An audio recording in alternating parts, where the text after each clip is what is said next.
Last summer, when most of the gardens around me were burned to a crisp by 6 straight weeks without measurable rain, I pulled close to 200 pounds of tomatoes off plants I watered exactly 4 times all season. 4 times. Not 4 times a week, 4 times the entire summer, and those tomatoes weren't sad little drought-stressed fruits either. They were heavy, full, juicy, and the vines were still green in late August while my neighbor down the road was already pulling out his crispy brown ones. For most of my gardening life, I did the opposite. I dragged the hose around every single evening, stood there for an hour soaking the leaves, and still watched my plants wilt by noon the next day. More work, worse results. Sound familiar? Here's what changed. A few years back, I started spending time around an Amish farm just outside Lancaster County, Pennsylvania, and my neighbor Daniel showed me something I'd been missing for 30 years. Amish farmers working without irrigation systems, without sprinklers, without any of the modern equipment we lean on, almost never lose a crop to drought. Not in the dry summer of 2012, not in the brutal stretch of 2022. They follow one rule,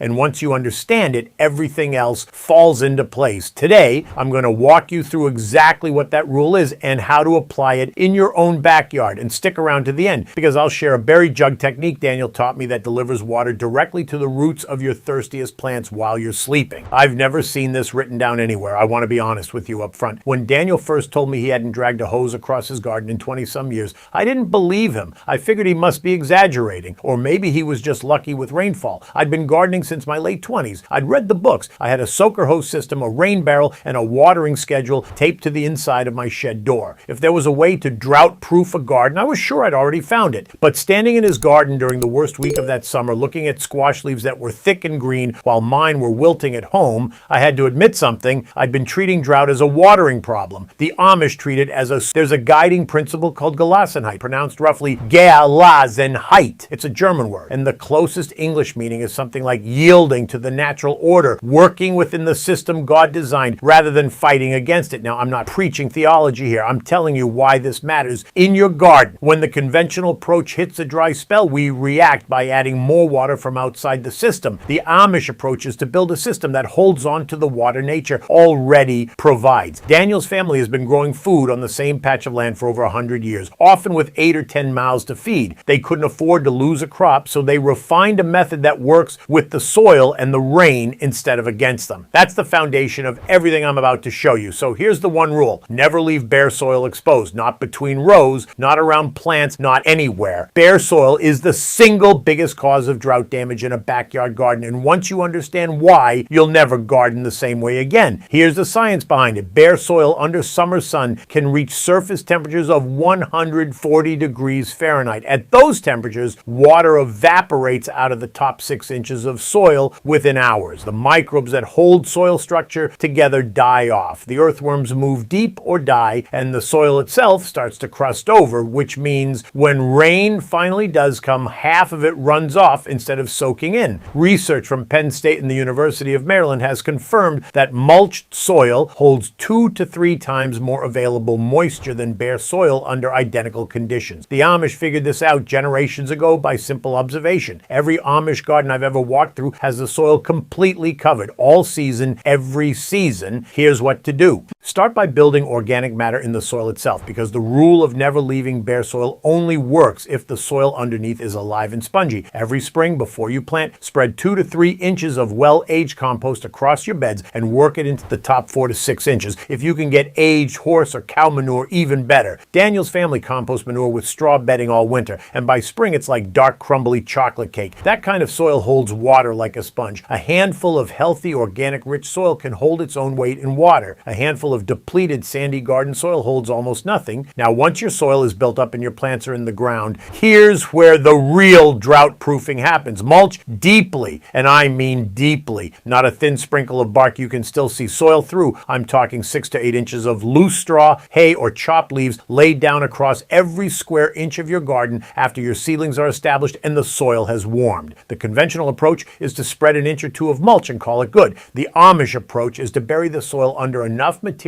that summer sun never touches it. Pull the mulch back about 2 inches from the stem of each plant so it doesn't trap moisture against the bark, but everywhere else, lay it on thick. Underneath that mulch, the soil stays cool, moist, and full of life. I've stuck my hand under 6 inches of straw in late July when it hadn't rained in 3 weeks and the soil was still cool and slightly damp. That's not magic, that's physics. If you're in zones 3 through 5 with shorter seasons, wait until early to mid-June so the soil is fully warmed. In zones 7 through 9, you can lay mulch down by mid-May and it'll save you from the worst of the summer heat. Now here's where most folks go wrong with watering itself. The conventional habit is to water a little bit every day, usually with a sprinkler or a hose held over the leaves. Daniel laughed when I described that to him. He said, "You're training the roots to live at the surface where they'll die the first time it gets hot." The Amish approach is the opposite. Water deeply, infrequently, and at the base of the plant. Here's how to do it. When you do water, soak each plant slowly with about a gallon of water at the base, letting it sink in deep. Then don't water again for 7 to 10 days. What this does is force the roots to grow downward, chasing the moisture deep in the soil. Unlike plants watered this way develop root systems 3 to 4 feet deep, which means they can pull moisture from layers that don't dry out even during a drought. Plants watered shallow and daily develop roots in the top 2 inches, and those roots cook the moment a hot, dry spell hits. This single change is one of the biggest reasons Daniel's plants survive when others don't. Now, what I'm showing you today is just one piece of a much bigger picture. The Amish don't do anything in isolation.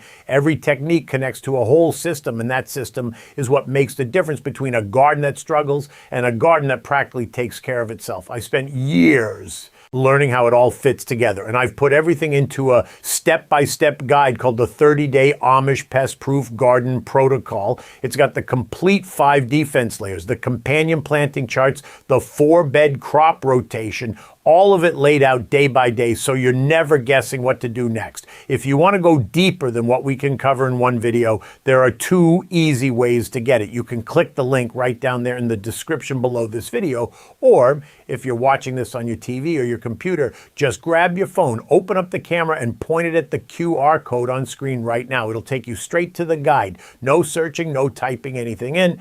All right, let's keep going. The next piece of this is shaping your beds to capture water instead of letting it run off. Daniel's garden isn't perfectly flat. He plants in slightly sunken beds where the soil surface sits about 2 inches below the surrounding ground. When rain comes, even a brief shower, that water collects right where the plants are instead of running off down the slope. To do this in your own garden, when you prepare a bed in spring, hollow out the center slightly so it forms a shallow basin. Build a small berm of soil around the edge, maybe 3 to 4 inches high. When you water or when it rains, the water pools and soaks in right where the roots are. In sandy or fast draining soil, this can double the amount of moisture your plants actually receive from a given rainfall. The Amish in Lancaster County have been using variations of this for over a century. It's not high tech. It's just paying attention to where the water goes. The final piece is choosing the right plants and the right neighbors for them. The Amish save their own seeds year after year, and over generations they've selected for plants that can handle the local climate, including dry spells. You can do the same thing by choosing varieties known for drought tolerance. For tomatoes, look at Amish Paste, Brandywine, or Cherokee Purple. For beans, try heritage pole varieties like Kentucky Wonder. For squash, Seminole Pumpkin and Tromboncino are both remarkably drought hardy. And just as important, plant taller crops on the south or west side of shorter ones to provide afternoon shade. Daniel plants his lettuce and greens on the east side of his pole beans, so by 2 in the afternoon, when the sun is brutal, the lettuce is in shadow. That single placement decision keeps cool season crops from bolting and reduces water loss by as much as 40%. It costs nothing, takes no extra effort, and works every single year. Now let me walk through some patterns I see in conventional gardens, things I did myself for years before Daniel set me straight. The first pattern is watering in the evening with a sprinkler over the leaves. The water evaporates off the foliage before it ever reaches the soil, and what does reach the ground only soaks in an inch or two. The Amish water at the base slowly in the early morning if possible, so the soil takes it deep. The second pattern is leaving bare soil between rows because it looks tidy. I did this for 2 decades. Tidy soil is dead soil. Cover every square inch with mulch or a low-growing crop like clover, and the temperature underneath drops by 20 degrees on a hot day. The third pattern is tilling the garden every spring. Heavy tilling destroys the soil structure that holds water, breaks up the fungal networks plants rely on, and kills earthworms. The Amish disturb the soil as little as possible, adding compost on top and letting the worms work it in. The fourth pattern is panic watering when leaves wilt at midday. A lot of plants wilt in afternoon heat even when they have plenty of moisture in the root zone. Check the soil 4 inches down before you reach for the hose. If it's still moist, leave it alone. Now here's the technique I promised at the beginning, and it's one Daniel showed me 3 summers ago that I haven't seen in any gardening book. He calls it the buried jug method. Take an empty gallon plastic jug that the kind milk or vinegar comes in and use a needle or thin nail to poke about a dozen tiny holes around the lower third of the jug. Bury the jug in the soil right between 2 thirsty plants like tomatoes or squash, leaving just the cap and neck above the surface. Once a week, you fill the jug with water through the cap and put the lid back on. Over the next 5 to 7 days, that water seeps slowly through the holes directly into the root zone, 2 to 3 feet underground. No evaporation, no runoff, nothing wasted. 1 gallon delivered this way does more for your plants than 5 gallons sprinkled on the surface. I started using these jugs 3 summers ago between every pair of tomato plants and around my squash mounds, and my water usage dropped by more than half while my yields went up. It's the closest thing to magic I've found in the garden, and it costs absolutely nothing. Now,